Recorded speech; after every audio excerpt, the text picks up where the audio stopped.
Hello, my friends. Rob Roselli coming to you once again on the Not Fox News Network. Today being May the 4th, 2017. And again, website boxofsunglasses.com. Email info at boxofsunglasses.com. Twitter at Rob Roselli. And Facebook Rob Roselli1. And of course, last Tuesday, that would be May the 2nd, we were discussing Beltane and May Day and the mythology behind May Day, going all the way back to the Greek, Roman, Babylonian mythology, i.e. the Old Testament, Canaan, Baal, all these other things that the so-called evil god of the Bible was fighting. And we're beginning to see why the seemingly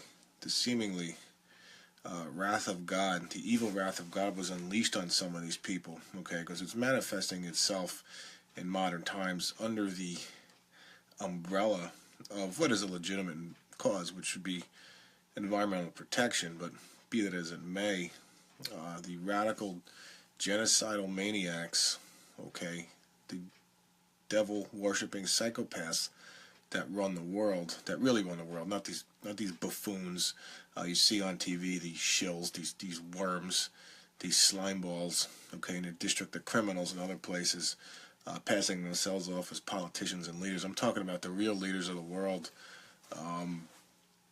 Where are they hiding, or what are they hiding behind? And what they're hiding behind is, besides the big banks, the radical environmental movement, okay. And we're going to get into that a little bit tonight. And don't forget the YouTubes.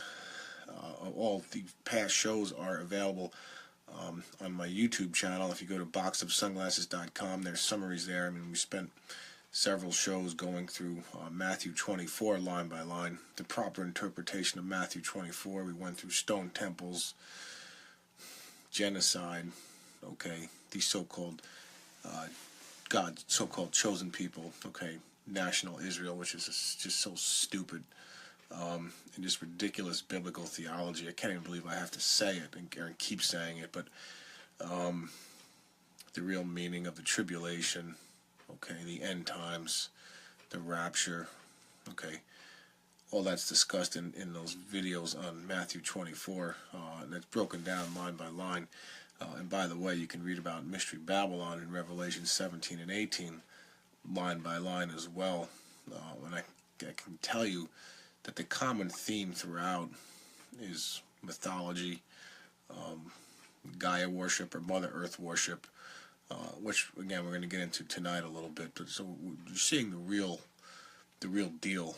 Okay, it's got nothing to do with national Israel and all this nonsense you keep hearing. Okay, yeah, they will be a part of it, and of course, they're the focal point of the Old Testament, but it's just so wrong, okay, in reality, especially if you're living in the United States and you're following these buffoons on these so-called Christian channels. You're woefully misled, and hopefully if you're watching this or come across this at some point, you're woken up to the con that is this whole concept of, sending money and support and, Jews for Jesus and all this stupidity, okay?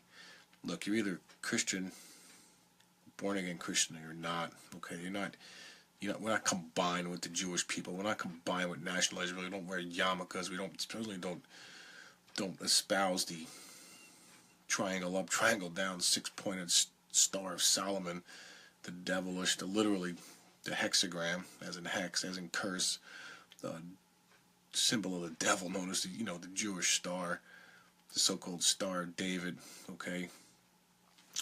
And again, I'm not anti-Israel, okay? I'm talking from a strictly biblical standpoint. We want to not only go off on that tangent tonight, but that's just the way it is, okay? But anyway, again, boxofsunglasses.com. You can go off and watch those videos and go into those things in much more detail. Now, of course, the three basic biblical principles I'll just review real quickly. Number one is the Bible is the focal point of the quote conspiracy. It really is the focal point of everything.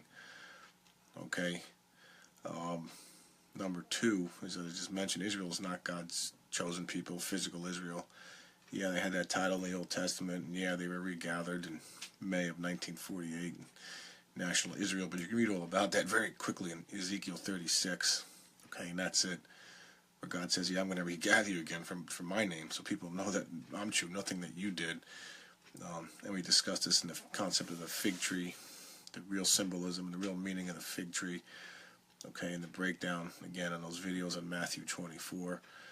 And principle number 3 is the United States is the mystery Babylon of Revelation 17 and 18. There's no doubt about that, okay? And we discussed this a little bit on the last show, on a discussion on May Day, okay, May 1st, which happens to be called Beltane, World Workers' Day, World Socialist Day, the foundation of the Bavarian Illuminati, etc., etc., okay? And encompassed in all these groups today, the umbrella over these groups, the May 1st gang, we'll call it, from the Bavarian Illuminati right down to the Gaia-worshipping Mother Earth waggos, is today the radical environmental movement, okay? And again, I'm not talking about legitimate environmental causes, okay? We'll get into that. I'm talking about these actual earth-worshipping, nature-worshipping human beings who want to see the population of the earth decreased by significant amounts, like 90%, in order to save nature, okay, which has a lot in common with the tenets of the Bavarian Illuminati, okay, which is the real power behind the so-called deep state that we're seeing today, okay. It's a lot to go over. It's been gone over. It's all over my website, but that's the kind of the general overview. And don't forget this book right here, Pleased to Meet You. A very short book, a very quick read, okay, available on my site, but it does explain a lot of these things, okay, in such a way. It is a fictional conversation. It does explain these things and make sense of them in a unique way, because it becomes, at some point, it becomes very difficult to convey or disseminate information when you're talking about just trying to describe what the devil is up to and what he has been up to and what he's still up to. Becomes at times almost literally impossible, like I'm trying to do right now. It just becomes so confusing and so convoluted, but do the best I can. But anyway, that book will help explain or just tell the story from a totally different viewpoint. I mean, the historical events and biblical foundation of the book is nonfiction. Okay, the events that are described, the foundation of the Federal Reserve, my thinly veiled references to CNN and Fox News, okay, the environmental movement, the so-called Christian Catholic Church, they're all discussed in there, okay, the world wars, they're all discussed in there in that book, but so the events, obviously the discussion itself never happened, parentheses, I think.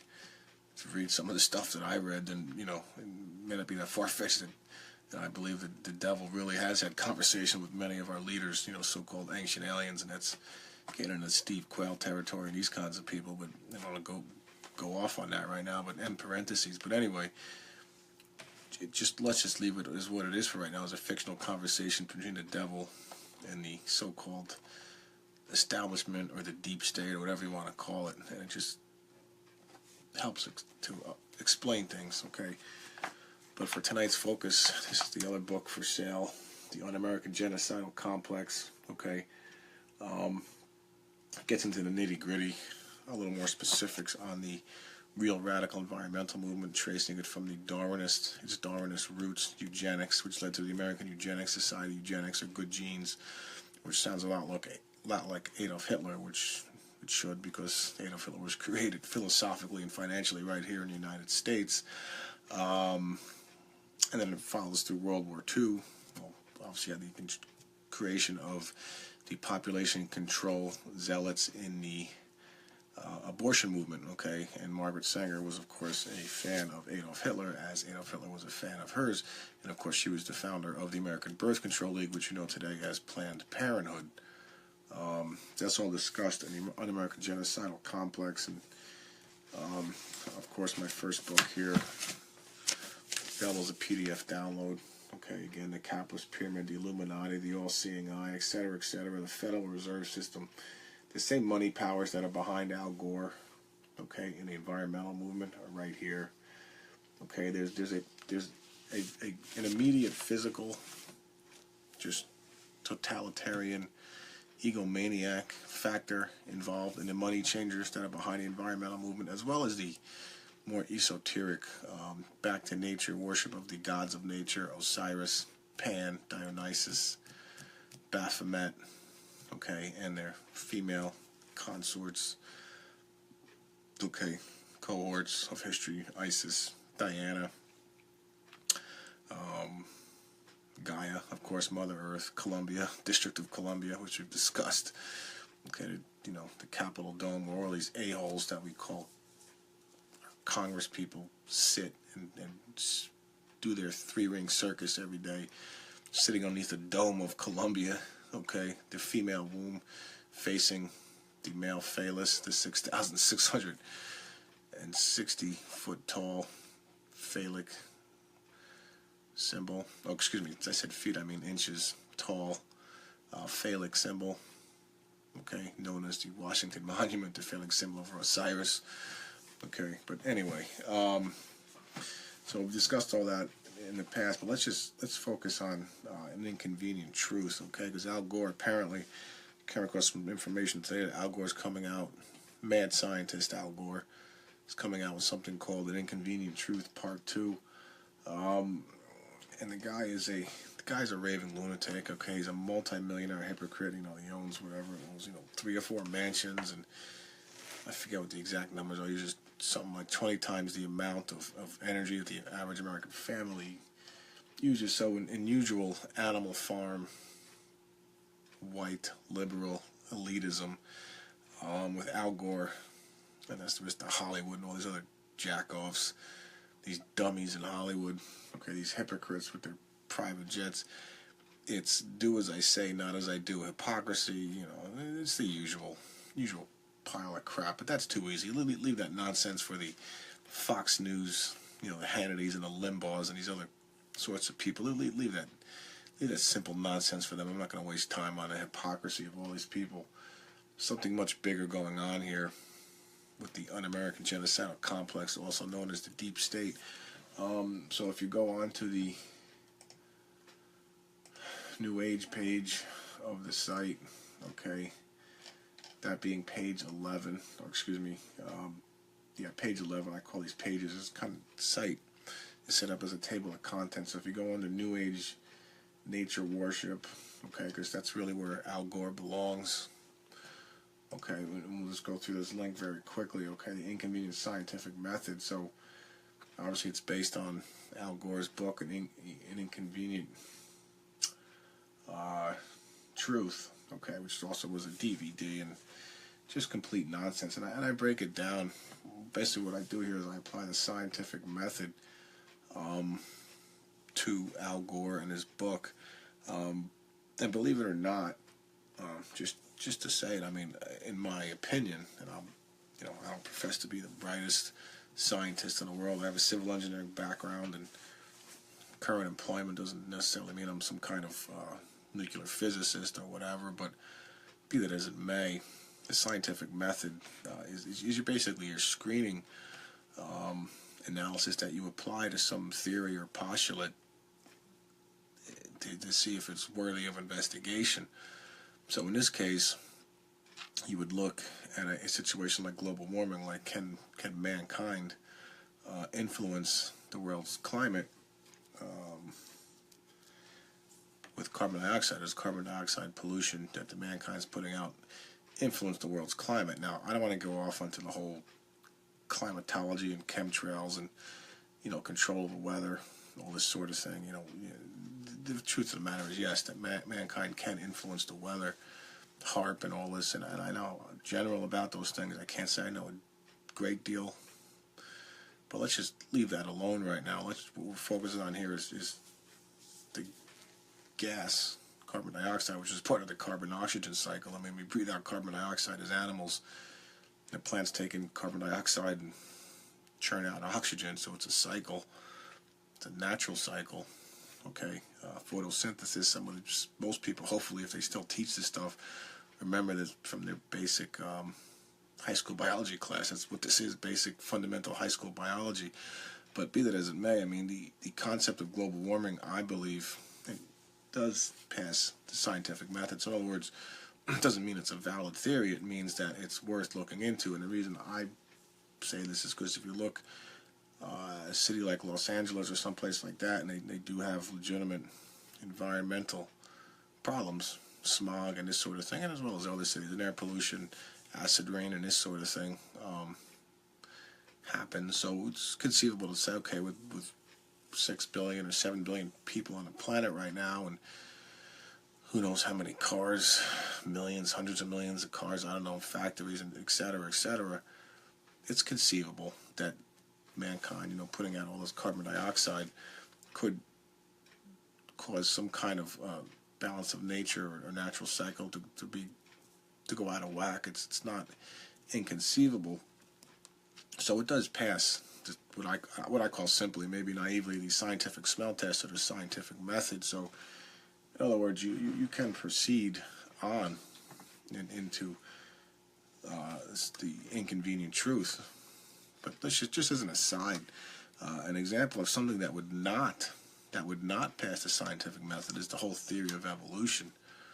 Okay, for example, if I sit here and said, well, this stapler right here could come to life, that would be an absolute asinine thing to say. If I said in 3.5 billion years that this stapler sitting on my desk would not only change into a form of a human, but would actually grow a brain, 2 eyes, 2 arms, 2 legs, sexual reproductive organs, feet, toes, you would say that's the dumbest thing you ever heard.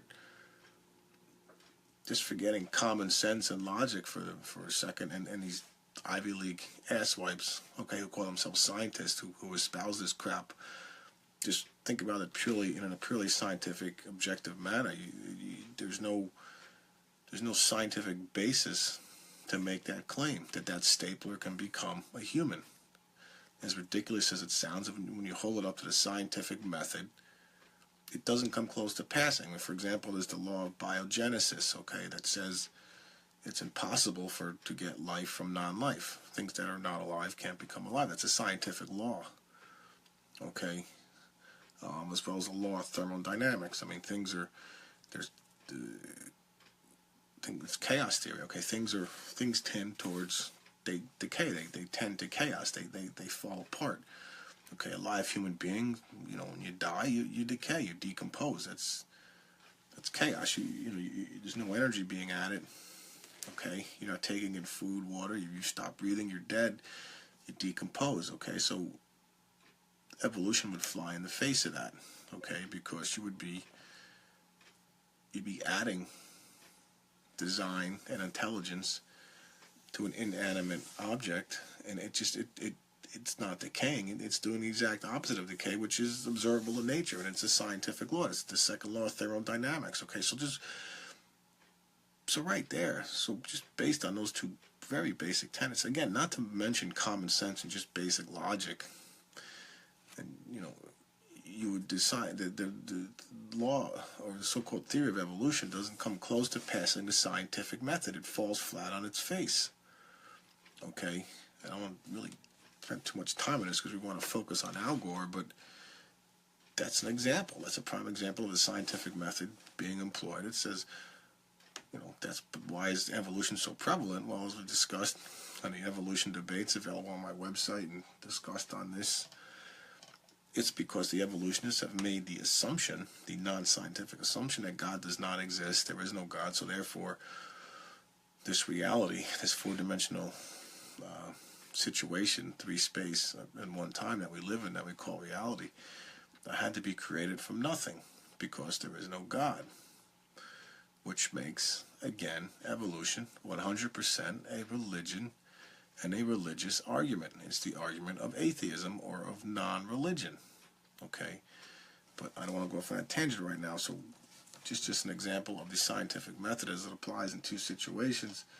again, in the case of the inconvenient scientific method, I believe that the postulate that carbon dioxide can cause global warming, and humans can influence the climate in such a way,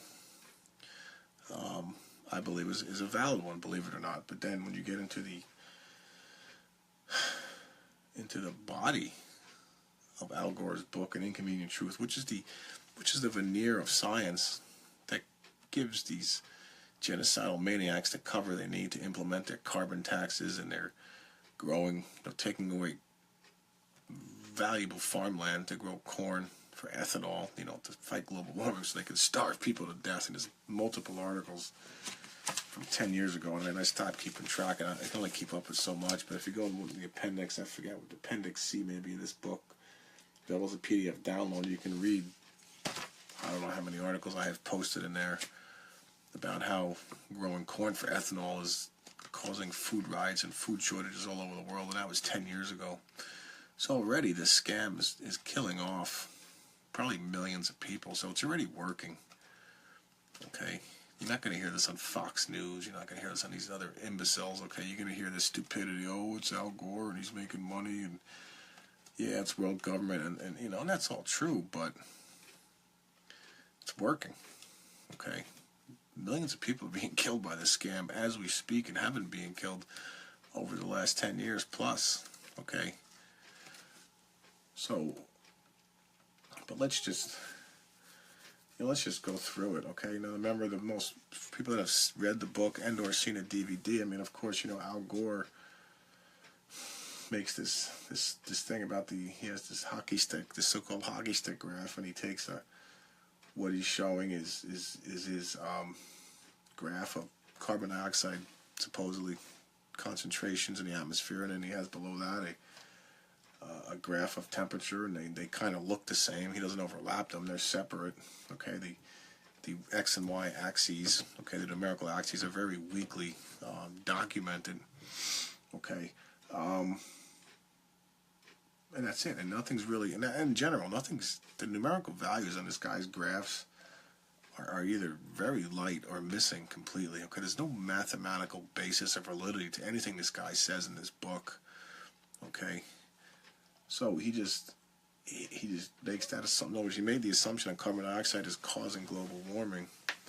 He finds a graph out there, slaps it together, throws it up on a DVD, and says, "Oh, there's a correlation. Therefore, what I said is right." And very, very poor science. Okay, speaking from a strictly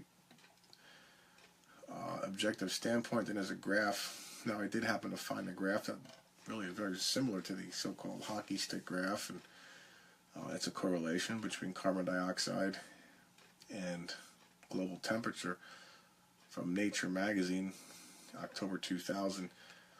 And I did make blow up the graph and look at it, and when you do, there is a correlation, although a weak one, between temperature and CO2. And what I found, and this is no in-depth scientific analysis, it's just basic, very fundamental high school level math and science here. Okay, Al Gore's book doesn't even rise to the level of really, I'm going to say, 4th, 5th grade science and math, and I'm being generous. Okay, when you first started learning about X and Y's, I don't even remember what grade I was in, maybe 6th grade, whatever it is, but he doesn't even get that. It doesn't even rise to that level.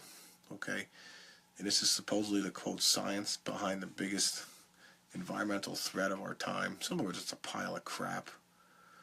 Okay, is what this is saying. Okay, so you can go through these graphs. Now, there is a correlation. Now, obviously, what happens, okay, is the Earth's temperature. We do have climate change. Okay, and the Earth's temperature does vary. For example, Greenland. Okay, it's called Greenland. It's under I think it's 200 feet of ice on average depth. It's called Greenland because at one time it was green. 700-800 years ago, Vikings, I believe it was, and other groups were farming on Greenland, and they called it, well, it's green. It's got farms that call it Greenland.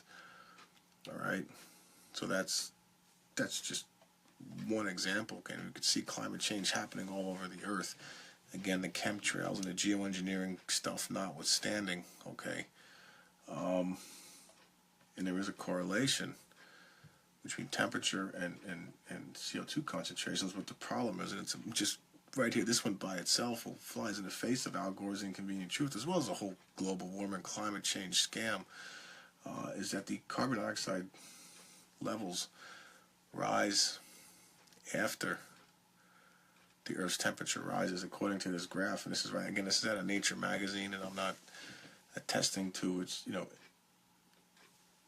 it itself, and its time frames and all this sort of thing. But the point is that this graph very explicitly, if you look at it, so why is that happening? Because the sun, which is the main driver of climate, sunspots and sunspot activity and this sort of thing is what really drives the Earth's climate. That changes over time, and if you warm the atmosphere, more CO2 comes out of solution of the biggest CO2 sinks in the world, known as the oceans. So the Earth warms up on average, and CO2 concentrations go up. Again, this is not a strong relationship, but there is some correlation there that I found. That I'm not a statistician or this sort of thing, but you can see a little bit. But the point is that if there is a relationship, and there should be theoretically, then carbon dioxide follows temperature increases. It doesn't drive it. So that right there, if you're an objective scientist and you're looking at this already, you're like, well, this global warming thing doesn't.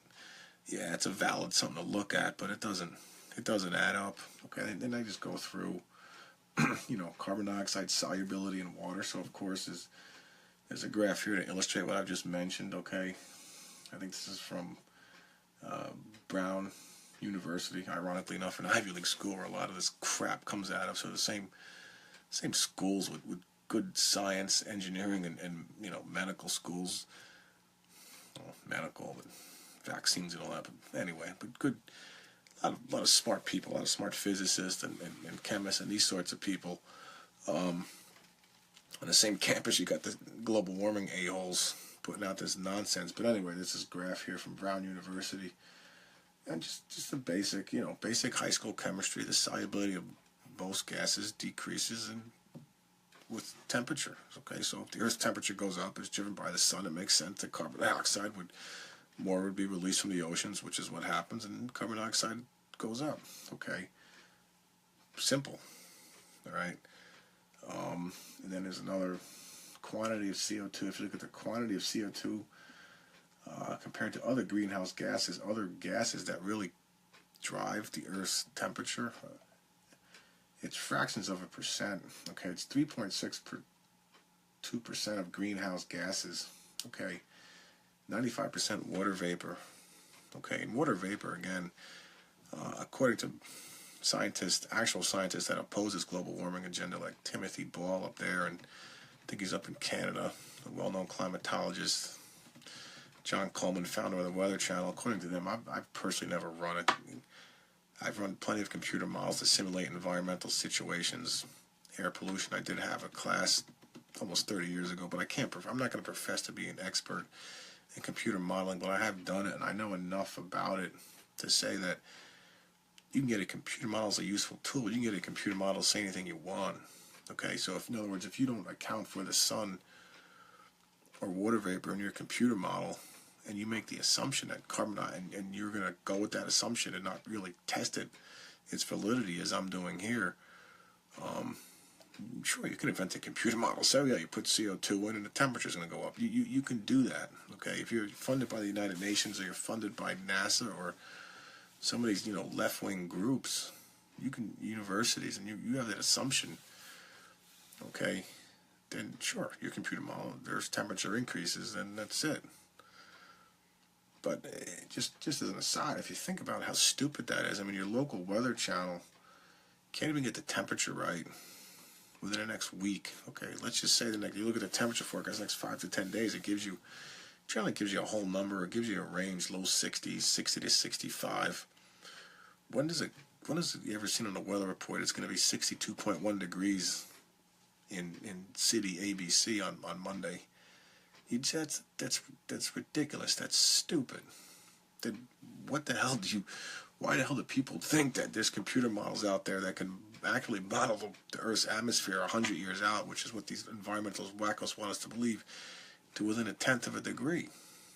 there's no scientific validity to it. It's just the Rockefeller Brothers Fund and the Rockefeller Foundation and the Ford Foundation fund a lot of this environmental crap.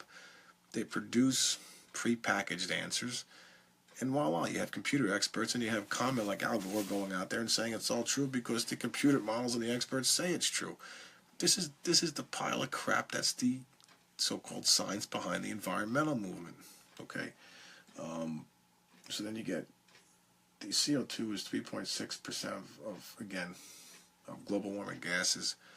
Okay, not only that, now you take that 3.6%, and of that, 3.4% is produced by humans. So that's 0.03. Let's just say, take the argument, CO2 is 0.03 of so-called greenhouse gases. Again, water vapor being the number one by far, not accounted for in the computer model. So right there, big reason number two. Big reason number one is CO2. There's no correlation between CO2 causing temperature increases.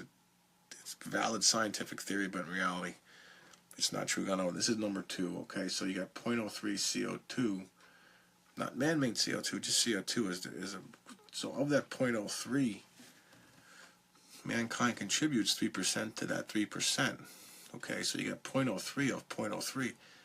So in other words, you're down to less than 1/10 of 1% of the greenhouse gases are produced by human beings, or human contributions, okay, to the atmosphere. So it's to say that we can have an influence, that little bit of carbon dioxide over water vapor, over the actions of the sun, okay, the winds, all this sort of thing already the wheels are off. Okay, in other words, you had a valid postulate, a valid theory, but the wheels are off. Okay. Then I go into computer modeling. It talks about the methodology of measuring temperature. A lot of these temperature gauges that they're using to back up this theory. Okay, now we have the data. They put them in parking lots. They put them in places. They remove temperature gauges around the world. This is all documented from places that are out in the middle of the woods and the forest and fields and this sort of thing. That will be naturally cooler because they're not. Because of course a temperature gauge near an asphalt in a city or an asphalt parking lot is going to show a higher temperature because the dark asphalt absorbs a lot of sunlight. It attracts sunlight, and that heat is redissipated back into the atmosphere. All right. So again, the data collection is skewed, and also this sort of thing. Of course, the whole ClimateGate thing that came out at East Anglia University, where emails were put out there that this is why they were looking to eliminate data, eliminate was it the medieval warming period? Okay, they can't stand contradictory data. It goes against their postulate, against their assumption. Okay. Of course, Al Gore, another thing he said, hurricanes are supposed to increase in intensity. This is around 2004, whatever year it was that this claptrap Inconvenient Truth came out. Of course, we've had the quietest hurricane seasons on record in general over the last 15 years. The massive flooding prediction is another joke. Antarctica versus the Arctic. Okay, if the polar ice caps melt in the Arctic or north of Canada, okay, the northern part of the globe, the sea levels will fall. Okay, because ice floats, it displaces water. So if that ice melts, as Algor is saying, as see these polar bear commercials, these stupid asses. Ice floats. Okay, this is basic physics here. I mean, it causes water levels to rise because it displaces the weight of water because it's buoyant and it rests in the water. It displaces the weight of water that it is. In other words, a block of ice, 1 pound block of ice is going to displace, it sits in the water, it's going to displace 1 pound of water, but it's less dense than the water, so it's going to sit on top of the water, but that little bit of water, 1 pound of water, is displaced, and if that ice melts, obviously it returns to its liquid form, its more dense form, its volume goes down, the water that was in that void taken up by the ice fills back in, okay, which means water level lowers, okay, because there's now essentially, let's just call it, just made a hole in the water where that ice cube was, and the water comes in to refill it, so the water level everywhere lowers, right? I mean, it's, so it's that's the level of what we're talking about here, okay, the propaganda. This is propaganda, in other words, okay? There's no arguing these points that I'm making, okay? So, you know, again, just to read through it, you know, and then he has this graph with fluctuations. Again, it's a very weakly documented. There's no documentation to any of these graphs, by the way, that I could see. And again, the numerical values on these axes aren't, they look good in color, okay, to the untrained scientific eye, which basically means anybody that didn't have basic elementary school or you know, physics or science or math, which I guess today is a lot of the dumbed down American population, but be that as it may, there's nothing here. It looks good, but he's got a graph here, deviation in temperatures from the average. Okay, you make a graph, you're a scientist, engineer, you make graphs to illustrate your point, you know, collect data, that's fine, but his graph says, and I can't figure this one out, you know, departure in temperature from some average, okay, and I didn't really have time to get into, you know, what basis are you know, if you're taking the world's temperature over 40 years, or what about 400 years, what about 1,000 years, okay, when Greenland was green, you know, 700-800 years ago, whenever it was, I mean, if you spread this time frame out, then all of a sudden it doesn't look so dramatic. These fluctuations in temperature, which predate industrialization and mankind production of carbon dioxide by literally centuries, then they got a problem. Okay, their theory goes away, their government funding goes away, their drive for one world government goes away, their drive to reduce the world's population by hundreds of millions, if not billions, goes away. Okay, and that's not acceptable. So that's why they keep this claptrap going. But he's got this graph here. Okay, and I don't know, I can't for the life of me figure this out. But you got a deviation from the Earth's average temperature, whatever that is. But without getting into the specifics, the scientific, the technicals, I mean, he's got deviations going in the positive and a negative at the same time. I mean, how the hell does that happen? That's not scientifically or mathematically valid, unless I'm missing something or it's not clearly explained. But you can't, if your graph says Earth's average temperature, and it's in your x-axis is your is time, okay, and 0 you're representing is the Earth's average temperature, 0.0, and you're saying that's your average, that's your mythical average, whatever it is. Let's just say it's 100 degrees. Okay, if year 1, if it's 98 degrees, that's -2. Okay, in year 2, if it's 105 degrees, that's a +5. So on your graph, this is Algor's graph, you're going to go from -2 to +5, okay, over time. But this a-hole, he's got negative and positive at the same time. So in other words, you're saying that it doesn't make any scientific or mathematical sense. You're saying you can deviate from an average at the same time in both the negative and the positive. That doesn't make any sense. Okay, and maybe there's a larger explanation here, but it's certainly not very explicit in this book. Okay, so either one or two things is going on here. Either his scientific editor, which if he has, I mean, it's not a scientific editor because this book is so bad, as I've been saying, really fell asleep with the switch on this one and didn't really screen this at all, or it's just another piece of hog-ross crap that is a scientific, you know, inconvenient method. Okay, so again, all this stuff is on this link. Okay, the bibliography's there, everything's there. Okay, and I went through it very quickly. It's 20 pages, and you can read all about it. And but I just find it fascinating that he's coming out. This guy has the audacity and the lack of shame to come out with an inconvenient truth too. I don't know how this science can possibly get any worse or any funnier on a certain level. okay, than in the original Inconvenient Truth, okay? That's just, again, basic objective fact here. But what's really driving this, okay, is that just like with the evolutionists, you make the assumption that God doesn't exist, and you build your science, your so-called science, around that, which means it's a religious argument. It's the same case here, okay? You assume mankind is evil and is upsetting the balance of nature, and the latest way he's doing it, supposedly, is through carbon dioxide and industrialization, because, again, these Illuminati, remember, they're nature worshippers. They want to go back to nature. They want to destroy modern society. These people are anarchists from the top all the way down to the bottom, okay? Remember, it's the May 1st crowd we described the other day, okay? So to cover themselves, for their cover, they use something like the scam of global warming. They make the assumption that mankind is evil, and they build their science around the assumption. So no matter how many scientific, valid, mathematical, logical, scientific points you make that go against it, the whole thing marches on. The government supports it. The United Nations supports it.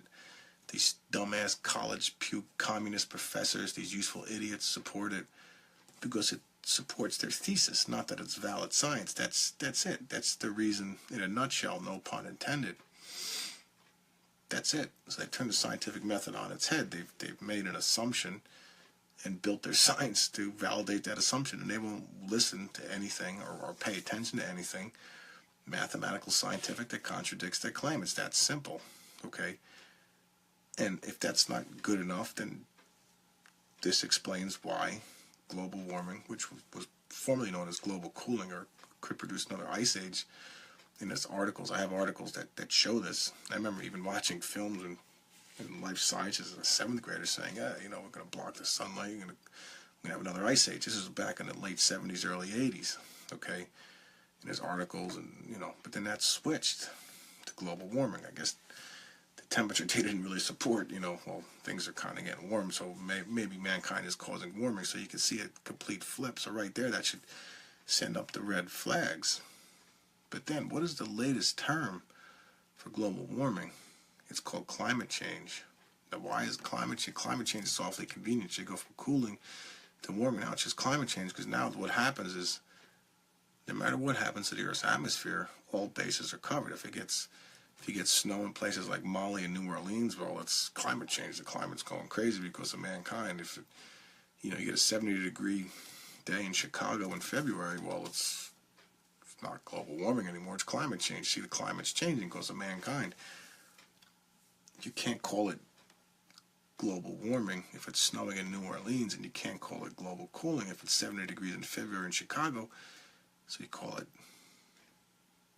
climate change, and then your bases are covered. Your initial assumption stands that mankind has to be carbon taxed, and the population eliminated through AIDS and wars, okay, and this sort of thing, abortion. So your genocidal maniacs, through various channels, corn-based ethanol, we discussed before, are achieving their goal. They're chopping apart the Earth's population, the imbecile majority, whatever you want to call it, and they're doing it with their front man Algor. It's that simple. Okay, there's no debating that. Algor says he's not open to debate. He flashes up that stupid hockey stick graph, which we discussed at the top of the show, and it's on the link, and says he closes down debate. He won't debate.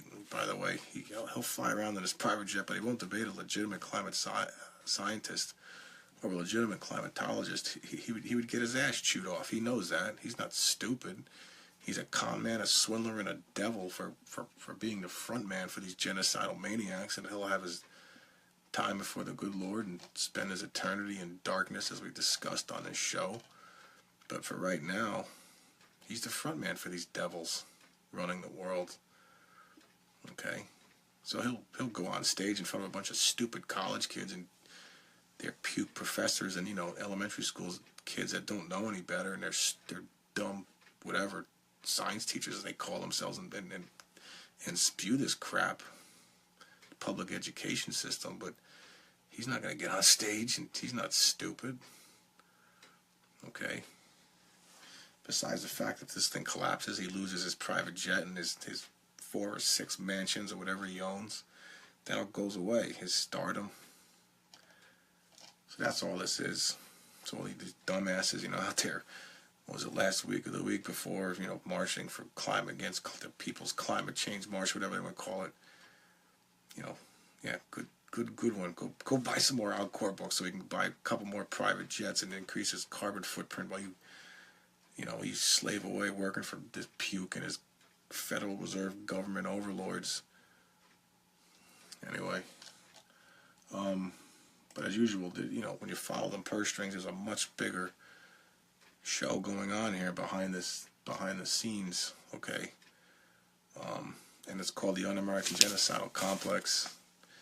The real evil. You can read about it right here, boxofsunglasses.com. Don't forget God's Simple Salvation Plan, available on the site, and an Inconvenient Scientific Method on page 11. You can go through the link.